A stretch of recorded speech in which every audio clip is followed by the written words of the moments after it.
Assalamualaikum warahmatullahi wabarakatuh.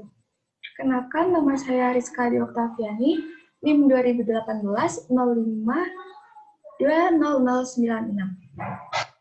Di sini saya akan mempresentasikan hasil penelitian kualitatif yang berjudul Analisis Kemampuan Pemerintah Desa dalam Pengelolaan Dana Desa di Desa Kalimanggis, Kecamatan Subah, Kabupaten Batang, tahun 2020. Nah, di sini saya akan menyampaikan beberapa hal. Itu yang pertama adalah latar belakang, tinjauan pustaka, metode, jadwal penelitian, dan yang terakhir daftar pustaka. Nah, saya mengambil judul tersebut tentu saja dilatar belakangi oleh beberapa hal. Nah, yang pertama yaitu pada era pemerintahan Jokowi memiliki 9 agenda prioritas untuk kesejahteraan rakyat Indonesia. Agenda tersebut dinamakan Nawacita. Salah satu program dari agenda tersebut yaitu membangun Indonesia dari pinggiran dengan memperkuat daerah-daerah dan desa dalam kerangka negara kesatuan. Dengan demikian, Presiden Joko Widodo mengalokasikan bantuan kepada setiap desa untuk melaksanakan pembangunan. Nah, mulai tahun 2015 awal, itu desa mendapatkan sumber anggaran baru, yaitu dana desa yang bersumber dari anggaran pendapatan belanja dan negara atau APBN. Sesuai amanat Undang-Undang Nomor 6 Tahun 2014, dana desa diharapkan agar dimanfaatkan oleh pemerintah desa untuk membiayai penyelenggaraan pemerintahan pembangunan dan memberdayakan masyarakat desa. Kemudian pemerintah akan mengalokasikan dana desa melalui mekanisme transfer kepada kabupaten atau kota. Nah, setiap kabupaten atau kota mengalokasikan dana kepada setiap desa berdasarkan jumlah desa dengan memperhatikan jumlah penduduk, yaitu sebesar 30%, luas wilayah sebesar 20%, serta angka kemiskinan sebesar 50%. Nah, kemudian alokasi anggaran tersebut bersumber dari belanja pusat dengan mengefektifkan program yang berbasis desa secara merata dan berkeadilan. Besaran alokasi anggaran yang peruntukannya langsung ke desa ditentukan 10% dari dan di luar dana transfer daerah atau on top secara bertahap. Nah, kemudian penyaluran dana desa ditransfer ke APBD, kabupaten atau kota, yang kemudian ditransfer ke rekening kas desa secara bertahap. Nah, tahap 1 dan 2 itu disalurkan pada bulan April dan Agustus, masing-masing sebesar 40%. Dan pada tahap 3 disalurkan pada bulan November sebesar 20%. Kemudian, dengan adanya dana desa, sumber pemasukan desa menjadi meningkat. Nah, dengan meningkatnya pemasukan dana diharapkan dapat meningkatkan taraf hidup masyarakat desa. Namun, dengan adanya dana desa, akan muncul permasalahan baru dalam pengelolaannya. Pemerintah desa diharapkan dapat secara efektif, ekonomis, dan transparan serta bertanggung jawab dalam melakukan pengelolaan sesuai dengan peraturan perundang-undangan dengan mengedepankan keadilan dan kepatuhan serta mengedepankan kepentingan masyarakat. Nah, kemudian jika pemerintah desa melakukan inovasi-inovasi baru dalam pelaksanaan program serta pengelolaan dana desa, maka diharapkan akan meningkatkan kesejahteraan masyarakat desa. Selain itu, dalam pengelolaan dana desa diperlukan adanya transparansi dan akuntabilitas. Dalam pengelolaan dana desa oleh pemerintah Desa Kalimanggis, peneliti mengasumsikan bahwa pengelolaan atau penerapan program itu masih belum optimal. Banyak masyarakat yang mengeluhkan mengenai infrastruktur, terutama jalan utama desa.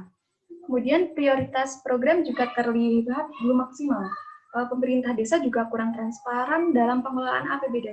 Hal ini dapat dilihat dari minimnya masyarakat yang mengetahui mengenai anggaran desa. Nah, pemerintah desa juga tidak memasang baliho mengenai pengelolaan APBD serta tidak mempublikasikan dalam web desa. Dalam hal pemberdayaan masyarakat juga belum optimal, karena terlihat masih minimnya program-program yang diselenggarakan untuk pemberdayaan masyarakat. Kemudian, Berdasarkan latar belakang di atas, peneliti akan melakukan penelitian guna untuk mendapatkan gambaran mengenai akuntabilitas dan transparansi pengelolaan dana desa, meliputi mekanisme, kendala-kendala yang dihadapi pemerintah desa dalam pengelolaan, hingga mekanisme pengawasan yang dilakukan oleh pemerintah desa dengan judul penelitian analisis kemampuan pemerintah desa dalam pengelolaan dana desa di Desa Kalimanggis, Kecamatan Subah, Kabupaten Batang, tahun 2020. Baik, selanjutnya yaitu tinjauan pustaka.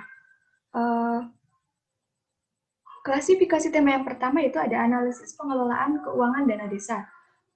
Hasil penelitian yaitu yang pertama ada Tahir, Anwar, dan Dunahir 2019 mengemukakan bahwa perencanaan program pengelolaan keuangan dana desa di Desa Bululowe, Kecamatan Turatea, Kabupaten Cilegonto secara bertahap telah melaksanakan pengelolaan keuangan desa berdasarkan asas-asas transparansi, asas-asas transparan, akuntabel, partisipatif, serta dilakukan dengan tertib.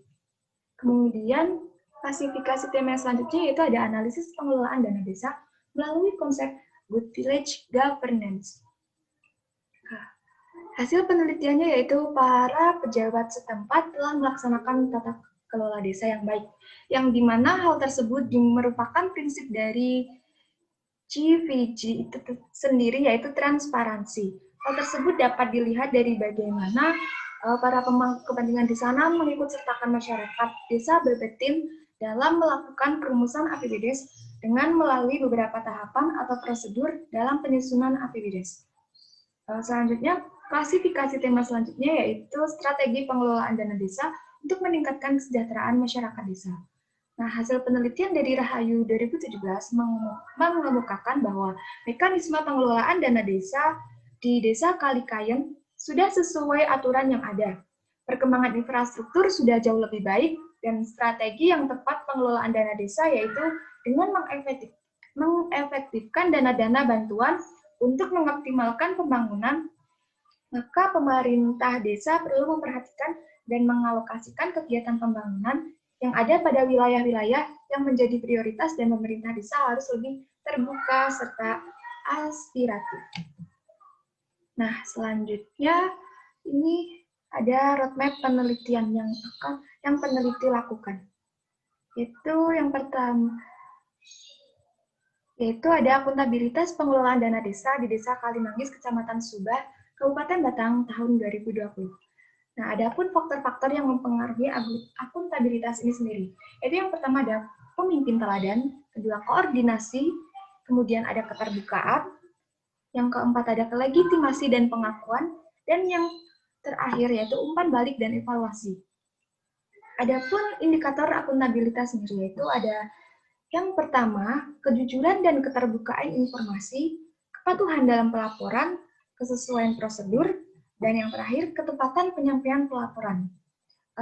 Dengan tersebut, maka akan mencapai akuntabilitas pengelolaan dana desa di Desa Kalimanggis, Kecamatan Subah, Kabupaten Batang, tahun 2020. Nah, selanjutnya ada metode penelitian.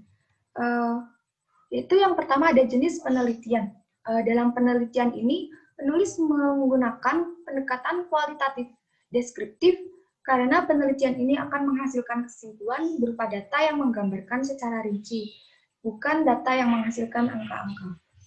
Kemudian ada pun menurut Mantra mengemukakan bahwa metode kualitatif sebagai prosedur penelitian yang menghasilkan data deskriptif berupa kata-kata atau lisan dari orang-orang dan perilaku yang dapat diamati. Metode penelitian selanjutnya yaitu lokasi penelitian. Penelitian ini dilaksanakan di Desa Kalimanggis, Kecamatan Subah, Kabupaten Batang. Objek dari penelitian ini sendiri yaitu pemerintah desa, khususnya dalam pemerintah desa yang terlibat dalam urusan pengelolaan dana desa dan Badan Permusyawaratan Desa atau BPD selaku lembaga perwakilan masyarakat yang melakukan pengawasan terhadap kinerja dari pemerintah desa. Selanjutnya ada teknik pengumpulan data. Teknik pengumpulan data sendiri yaitu ada dua. Yang pertama ada studi dokumentasi dan dengan wawancara. Studi dokumentasi sendiri yaitu teknik pengumpulan data yang penulis gunakan dalam penelitian ini yaitu menggunakan teknik studi dokumentasi. Teknik studi dokumentasi merupakan pengumpulan data melalui peninggalan arsip-arsip atau buku-buku tentang pendapat, teori, dalil-dalil, atau hukum-hukum, dan lain-lain yang berhubungan dengan masalah penelitian. Menurut Alhamdi 2020. Kemudian selanjutnya, teknik pengumpulan data selanjutnya itu ada wawancara. Dalam penelitian ini, teknik pengumpulan data itu dengan mewawancarai pihak-pihak yang terkait dengan pengelolaan dana desa di pemerintahan desa. Analisis pengelolaan dana desa dilakukan dengan membandingkan hasil wawancara dengan dokumen pemerintahan desa dan peraturan pemerintah. Kemudian metode selanjutnya yaitu ada teknik analisis data. Teknik analisis data dalam penelitian ini yaitu analisis data dengan pendekatan studi kasus. Studi kasus merupakan rangkaian kegiatan ilmiah yang dilakukan secara intensif, rinci, dan mendalam tentang suatu program, peristiwa, dan aktivitas, baik pada tingkat individu, kelompok, lembaga, atau organisasi untuk memperoleh pengetahuan yang mendalam mengenai peristiwa tersebut. Nah, adapun alur penelitian. Alur penelitian yang pertama itu yaitu menentukan topik dan judul penelitian. Selanjutnya, membuat dan mengajukan proposal penelitian. Selanjutnya, perizinan. Setelah perizinan, baru akan mengambil data melalui wawancara. Selanjutnya, setelah melakukan pengambilan data, dilakukan olah data. Setelah itu baru penyusunan hasil. Nah, ketika sudah selesai, maka pengumpulan laporan akhir penelitian. Nah, selanjutnya terakhir yaitu publikasi. Nah, adapun indikator pencapaian. Indikator yang pertama yaitu ada unsur yang diteliti akuntabilitas pengelolaan dana desa. Nah, akuntabilitas pengelolaan dana desa itu sendiri ada indikator pencapaiannya, yaitu yang pertama kejujuran dan keterbukaan informasi, kepatuhan dalam pelaporan, kemudian kesesuaian prosedur, kemudian ketetapan penyampaian pelaporan. Kemudian unsur yang diteliti kedua yaitu peran perangkat desa. Adapun indikator pencapaiannya yaitu yang pertama itu keterlibatan dalam proses perencanaan penggunaan dana desa. Kemudian keterlibatan dalam melakukan verifikasi keuangan. Nah, kemudian keikutsertaan dalam pengelolaan dana desa. Kemudian keterlibatan dalam proses pelaksanaan penggunaan anggaran. Nah, yang kelima ada keterlibatan dalam proses penatausahaan penggunaan dana desa. Dan yang terakhir ada ikut serta melakukan audit partisipatif.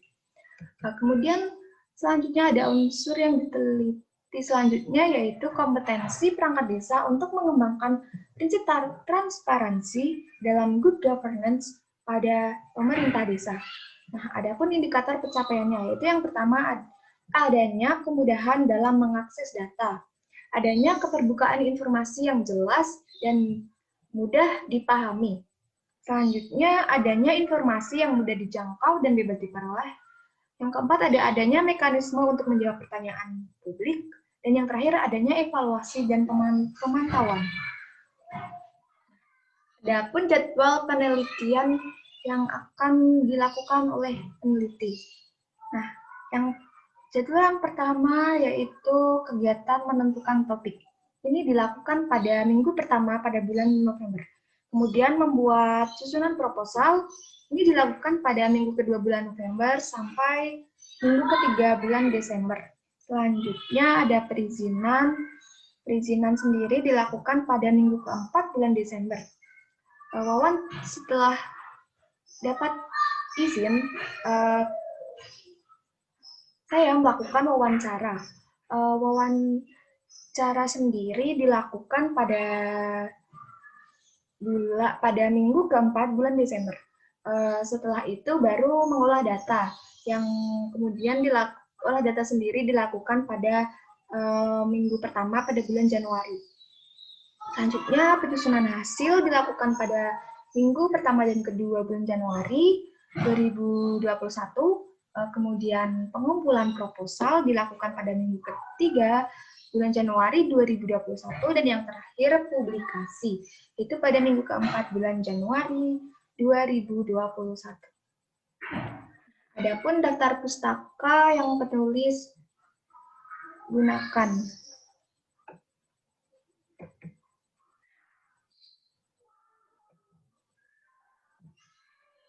Nah, mungkin cukup yang